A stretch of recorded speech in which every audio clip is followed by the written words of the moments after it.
নমস্কার বন্ধুরা, পম্পার কিচেনে আপনাদের সকলকে স্বাগত। আজ আমি আপনাদের সাথে অপূর্ব স্বাদের একটা নাস্তার রেসিপি শেয়ার করব। মাত্র এক বাটি আতপ চালের গুঁড়ি আর অল্প একটু সুজি দিয়ে এই নাস্তাটা আমার মতো একবার বানিয়ে দেখবেন। অসাধারণ খেতে হয়, যেমন নরম তেমনই জালিদার। একবার বানিয়ে দেখবেন, আপনাদের বারবার বানাতে ইচ্ছা হবে। বাচ্চাদের স্কুল টিফিন বলুন বা বাড়িতে যখনই মন করবে ঝটপট বানিয়েও নিতে পারেন। তাহলে চলুন দেরি না করে আজকের এই অপূর্ব স্বাদের নাস্তার রেসিপিটা দেখে নেওয়া যাক। আজকে মজাদার এই নাস্তাটা বানানোর জন্য দেখুন, প্রথমে একটা মিক্সির জার আমি নিয়ে নিয়েছি। এবার নিয়ে নেব এই বাটির মাপ করে এক বাটি আতপ চালের গুঁড়ি।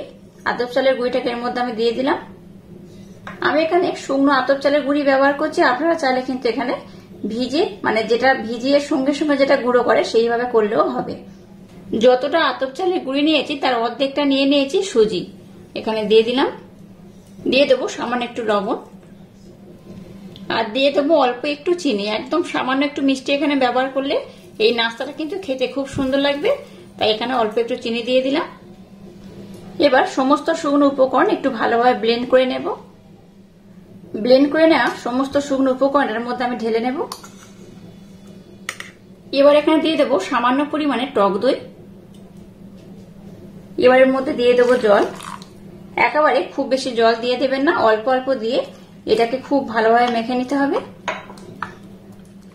দেখুন মিশ্রণটাকে আমি খুব সুন্দর করে রেডি করে নিয়েছি।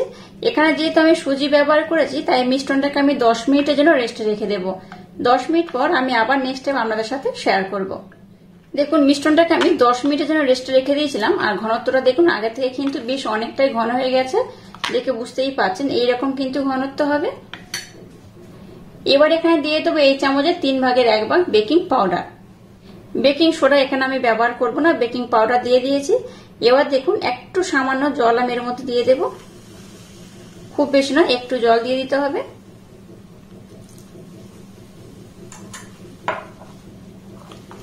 জলটা দেওয়ার পর এটাকে আমি আর একবার খুব ভালোভাবে কিন্তু এইভাবে ব্লেন্ড করে নেব। আপনাদের হাতের কাছে বেকিং পাউডার না থাকলে আমরা কিন্তু বেকিং পাউডারের পরিবর্তে ইনো ব্যবহার করতে পারেন। একটু ইনো কিংবা বেকিং পাউডার ব্যবহার করলে এটা কিন্তু বেশ জালিদার হবে, দেখতেও সুন্দর লাগবে, খেতেও অপূর্ব হবে। এবার দেখুন ঘনত্বটা আমি আপনাদের দেখাচ্ছি। ঘনত্বটা এইরকমই হবে, খুব ঘন নয় খুব পাতলা নয়। আর এই দেখুন পিছনের পোর্শনটা দেখে বুঝতেই পারছেন, তো আমি দেখিয়ে দিচ্ছি। দেখুন এইভাবে কিন্তু একটা ঘন লেয়ার পড়বে, আর এইভাবে দেখুন চামচটাকে ধরে রেখেছি। এই লেয়ারটা স্প্রেড করতে কিন্তু বেশ অনেকটা সময় লাগছে, দেখে বুঝতেই পারছেন। তো এইভাবে কিন্তু ব্যাটারটাকে রেডি করতে হবে। এবার দেখুন এরকম একটা ছোট্ট মতো পাত্র আমি নিয়ে নিয়েছি, আর এর মধ্যে একটু ভালোভাবে তেলের প্রলেপ আমি লাগিয়ে দিয়েছি। এবার এই মিশ্রণটাকে পাত্রের মধ্যে আমি ঢেলে দেব। এবার দেখুন গ্যাসটাকে জেলে দিয়ে একটা কড়া বসিয়ে কড়ার মধ্যে জল দিয়েছি, আর দেখুন একটা স্ট্যান্ড আমি বসিয়ে দিয়েছি। এবার এই যে পাত্রের মধ্যে ব্যাটারটা ঢেলে নিলাম সেই পাত্রটা এর মধ্যে আমি বসিয়ে দেব, এইভাবে বসিয়ে দিয়ে দিলাম। এবার গ্যাসের ফ্লেমটাকে প্রথমে 2 থেকে 3 মিনিট হাই দিতে হবে, তারপর লো করে এটাকে আমি খুব সুন্দর করে ভাপিয়ে নেব। অবশ্যই এটাকে ঢাকা দিয়ে ভাপাবেন। এটা ভাপিয়ে নেওয়ার পর আমি আপনাদের বলে দেব এটা হতে কত সময় লাগলো। এটাকে আমি 15 মিনিট সময় দিয়ে খুব সুন্দর করে ভাপিয়ে নিয়েছি। এবার একটা টুথপিন নিয়ে নিয়েছি, টুথপিনের মাধ্যমে আমি আপনাদের দেখাচ্ছি এটা হয়ে গেছে কিনা। এই দেখুন এই ভিতরের পোর্শনে দিয়ে দিলাম। এই দেখুন টুথপিনের গায়ে কিচ্ছু লেগে নেই, মানে কিন্তু টুথপিনটা খুব ভালোভাবে উঠে গেছে, আর তার মানেই কিন্তু এটা খুব ভালোভাবে হয়ে গেছে। এবার আমি গ্যাসটাকে বন্ধ করে এটাকে একটু ঠান্ডা করে নেব, তারপর আমি আপনাদের সাথে নেক্সট স্টেপ শেয়ার করব। এটা ততক্ষণ ঠান্ডা হতে থাকুক, আমি আর একটা কাজ কমপ্লিট করব। এবার দেখুন গ্যাসটাকে জেলে দিয়ে একটা তরকা প্যান বসিয়ে দিয়েছি, আর তরকা প্যানের মধ্যে সামান্য একটু আমি তেল নিয়ে নিয়েছি। এখানে আপনারা সাদা তেল কিংবা সর্ষের তেল যে কোনো একটা ব্যবহার করলেই হবে। তেলটাকে একটু হালকা গরম করে নিয়েছি। দিয়ে দেবো একটা শুকনো লঙ্কা, আর দিয়ে দেবো একটা কাঁচা লঙ্কা। এবার দেখুন কিছু কারি পাতা নিয়েছি, কারি পাতার মধ্যে দিয়ে দেব।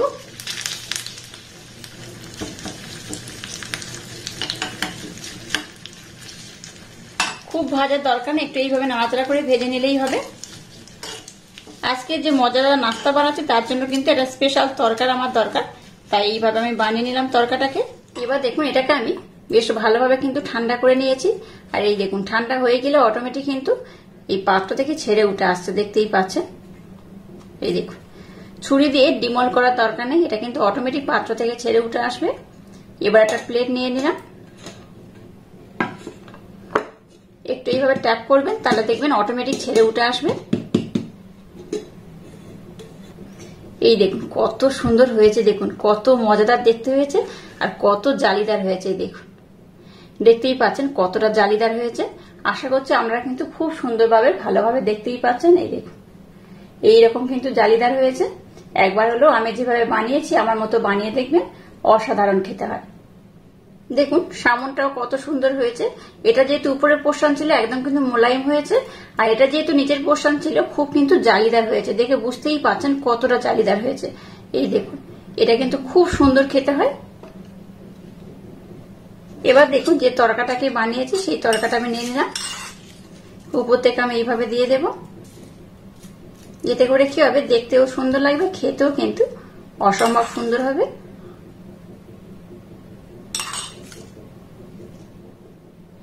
এটাকে খুব সুন্দর করে ডেকোরেশন করে নিয়েছি, দেখতেই পাচ্ছেন কত সুন্দর দেখতে লাগছে। এবার এটাকে আমি কেটে দেখাচ্ছি এটা কত সুন্দর হয়েছে, কতটা জালিদার হয়েছে।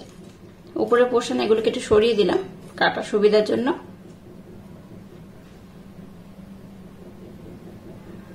একদম দেখুন মিডিল পোর্শন থেকে এইভাবে কেটে নেব। একটা উঠিয়ে দেখাচ্ছি, দেখুন কত সুন্দর হয়েছে। এই দেখুন ভিতরটা দেখুন কতটা জালিদার হয়েছে, কতটা স্পঞ্জি হয়েছে। এই দেখুন একদম কিন্তু নরম তুলতুলে স্পঞ্জি হয়েছে আর ভীষণ জালিদার হয়েছে। দেখে বুঝতেই পাচ্ছেন কতটা সুন্দর হয়েছে।